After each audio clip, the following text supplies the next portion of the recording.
Hello, I'm Catherine Lang-Cline, and this is The Secret Art of Business. And today my guest is Michelle. Is it Murcia?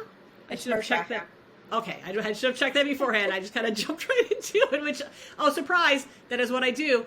But you are the founder and CEO of Book+Street, which I thought was really interesting because you are, and please correct me, you're kind of there for when people are in that startup phase, and I'm sure with them while they grow, to do a lot of that back end stuff, which I think is hugely important, especially for the topic of this podcast, which is about, people that are creative and sometimes a little too strong on that right side of the brain. You get to kind of swoop in on that left side and take care of things such as their finance administration and controllership, bookkeeping, HR, talent acquisition, all sorts of fun stuff. And I will give you a minute to, if you wish to elaborate on what that is. But just that alone, I think people could definitely have a need for. Yeah, it's so funny. We're gonna talk about what I was thinking about when I was growing up. But yeah, my parents were like, "What? That is not. No, you would never be an accountant, right?"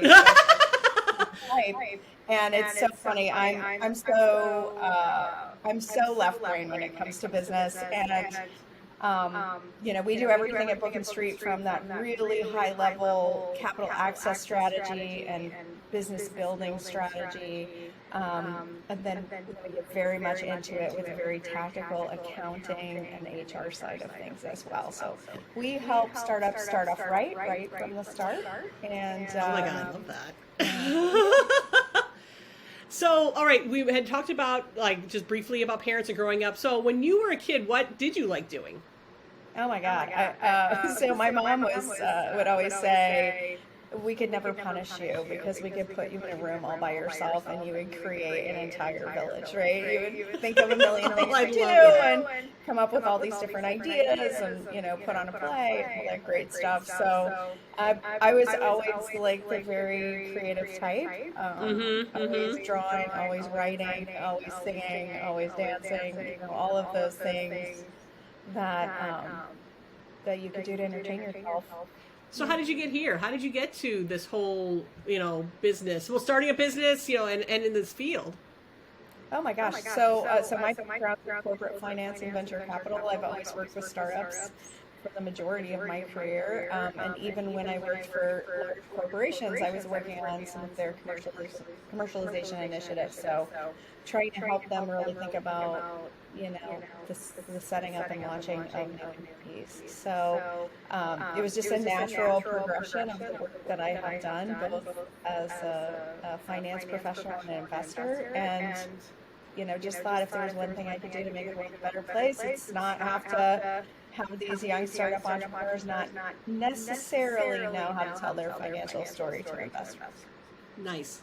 So essentially your history did include already some of this. So you kind of got your education to do this from other companies, which I definitely endorse. I want to get that business education from an actual business.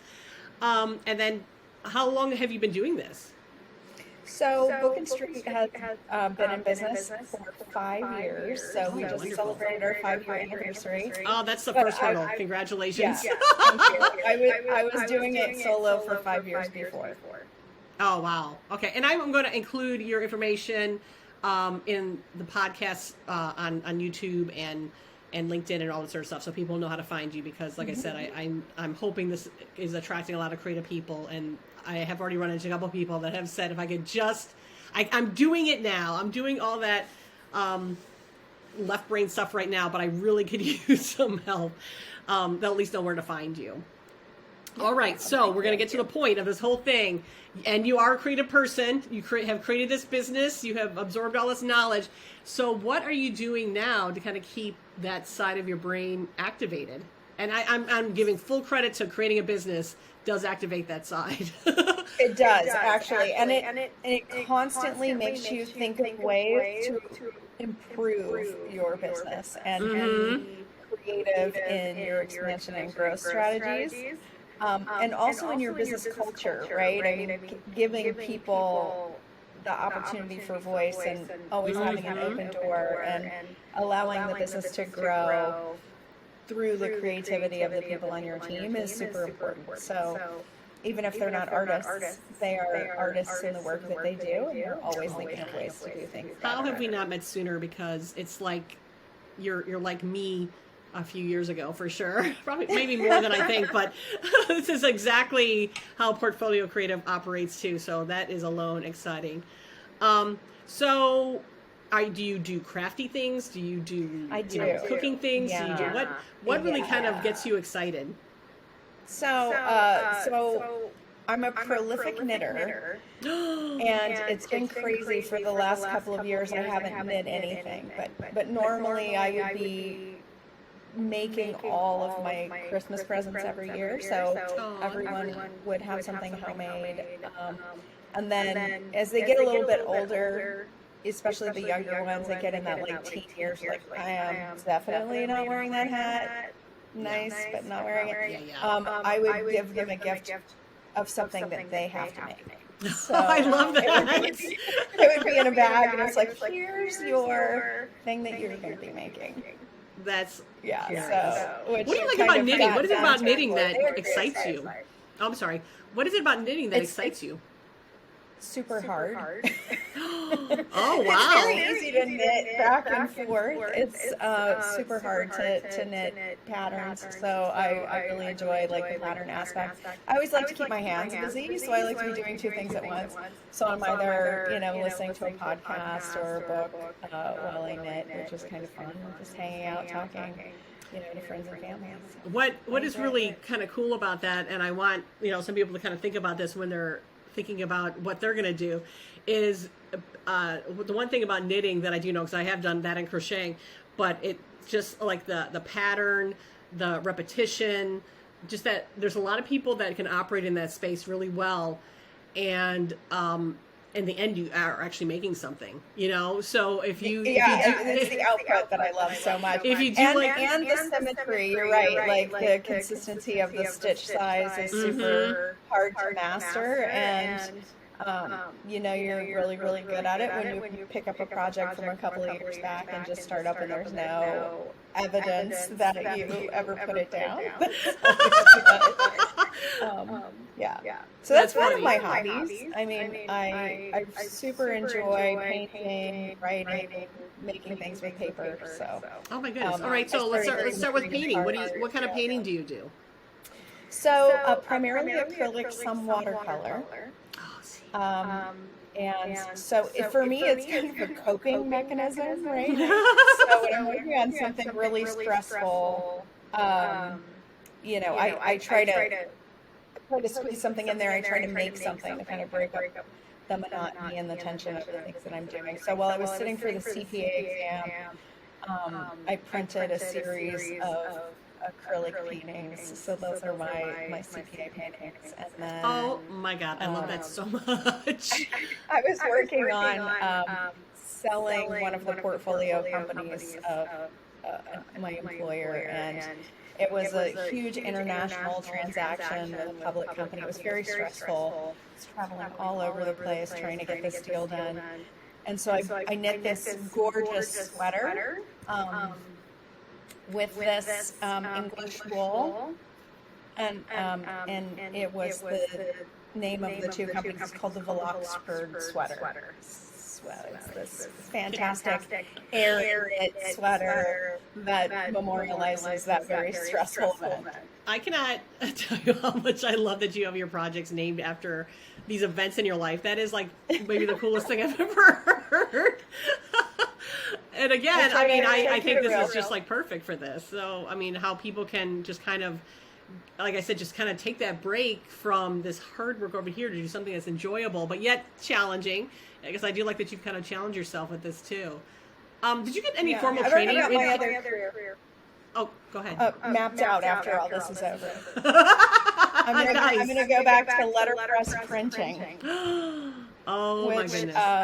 When I was going into high school, my brother was a year older, and he said, "Have you picked out your electives yet?" And I said, "No." He's like, "You've got to take printing." And I was like, "Really?" Yeah. Okay. And so he was in the second class, and of course the first year students we're learning the history of printing, and so we all had to learn how to print on a letterpress and set up all the typeset and make these individual, very perfect initial images and prints. And I absolutely loved it.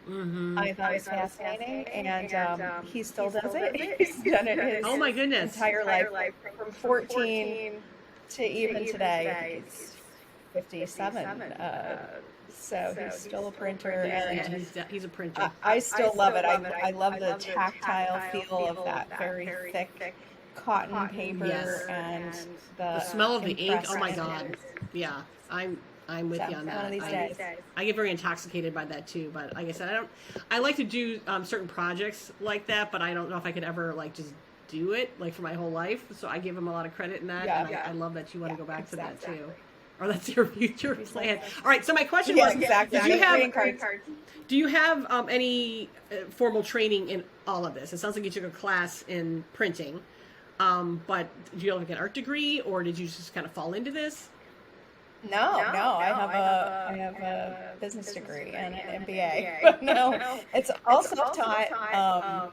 And I love it. I love photography. I love sort of graphic arts and painting. So fun. I'm always up for a new project. You were just like a little unicorn. I so love this.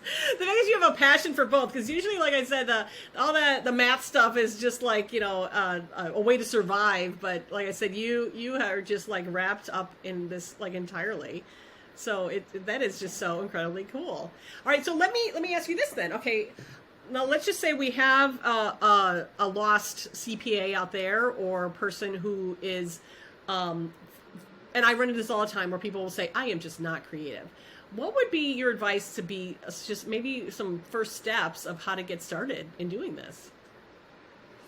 Well, it's interesting. We have so many neat tools now, right? We have Instagram, which is an absolutely amazing tool for it's such a gateway drug. Looking into things that you find interesting, and looking at other amazing artists who are able to show you some of the methods and tools that they use.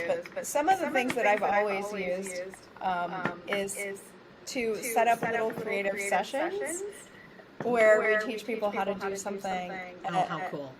Very small scale that they can then finish within an hour and take with them and enjoy. And here at Book+Street this holiday season, we did paper advent calendars, which was really just an excuse to get together and eat a bunch of chocolate. But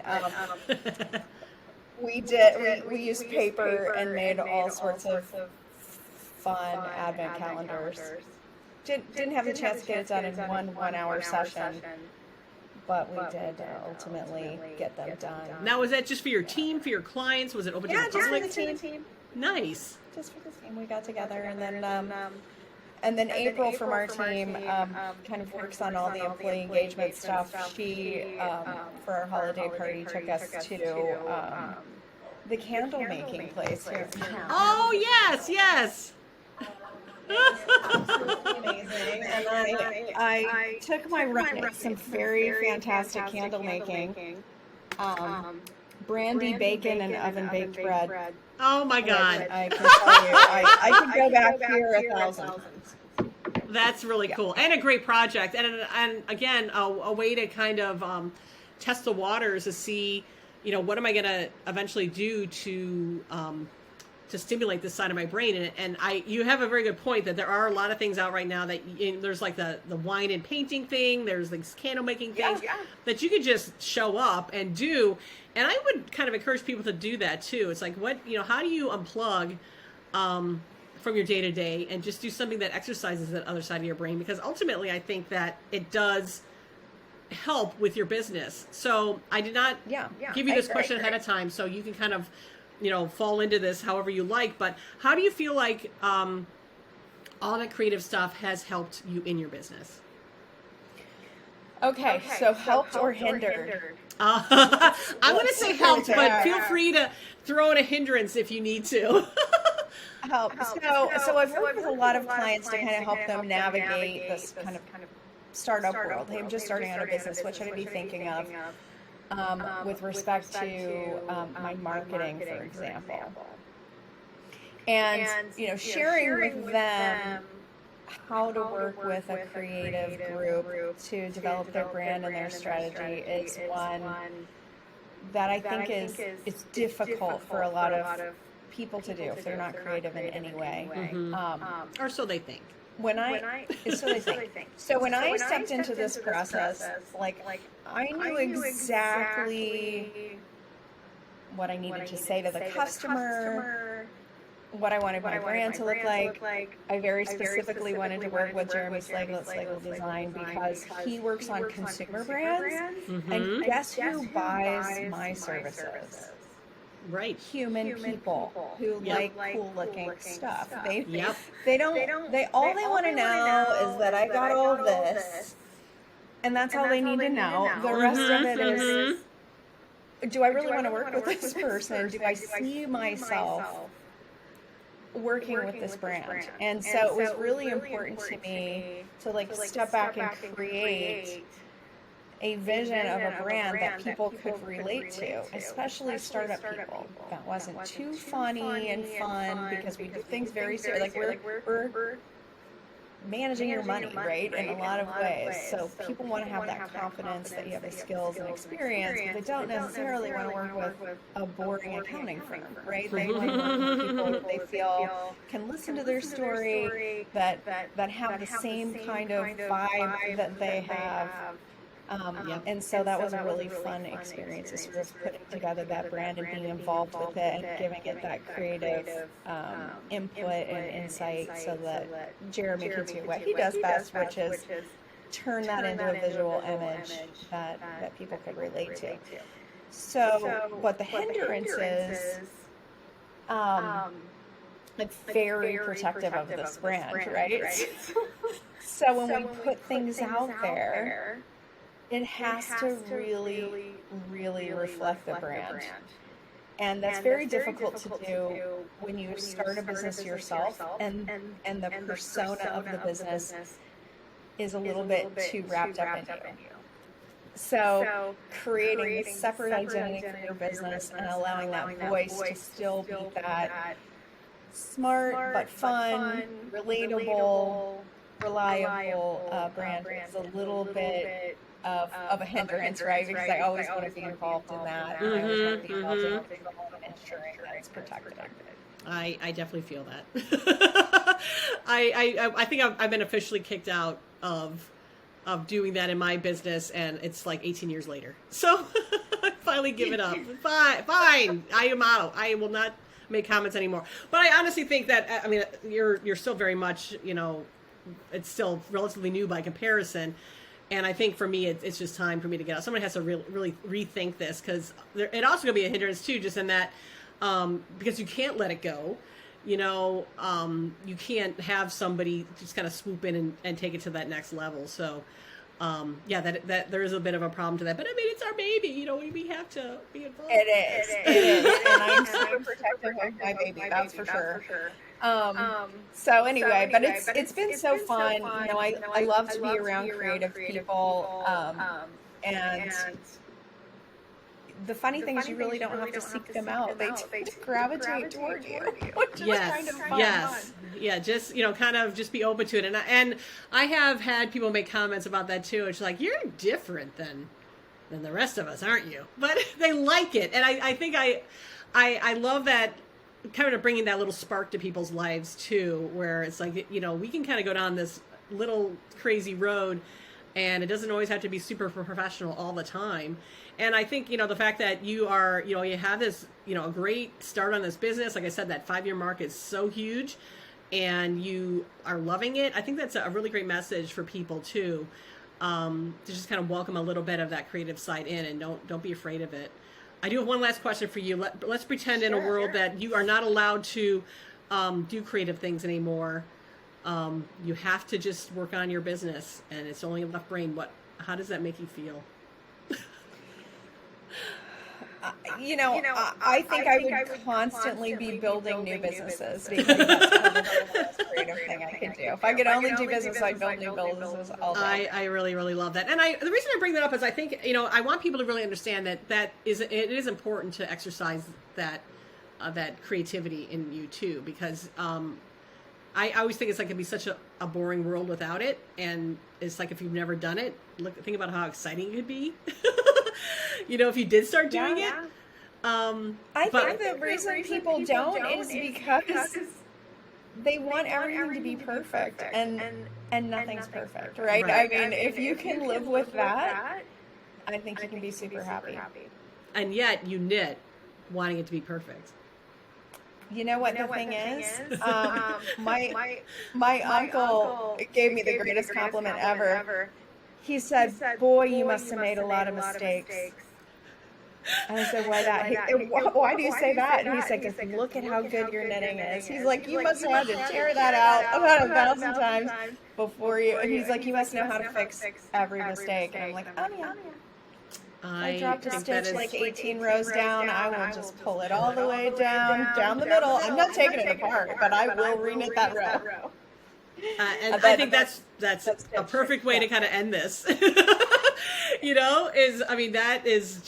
That is all the encompassing part of all of this, is that like sometimes you got to go down 18 rows and fix it, but that's right.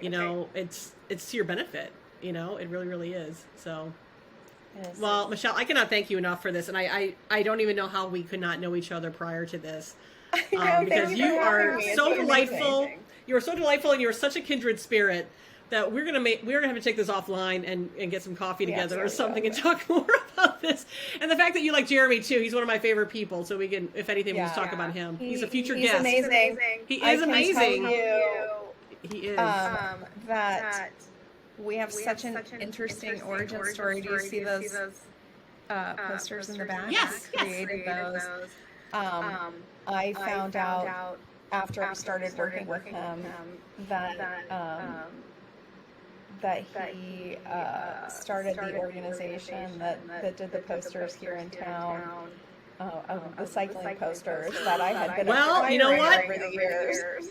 Hopefully I'm not giving away too much over here, but there's his bike pictures on my wall. Oh my gosh. Yeah.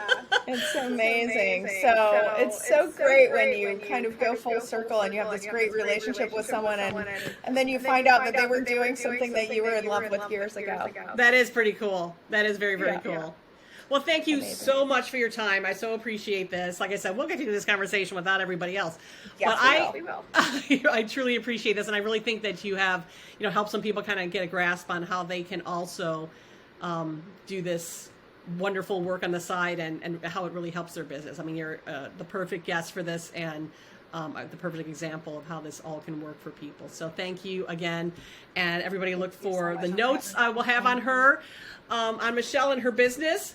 I think if you are struggling with, with your, if you're the visionary, if you're that creative person, I think Book+Street could really, really help. So please look them up, and you get to work with this delightful person who totally gets you. So, so thank you again. I do appreciate it. Bye-bye. Bye-bye.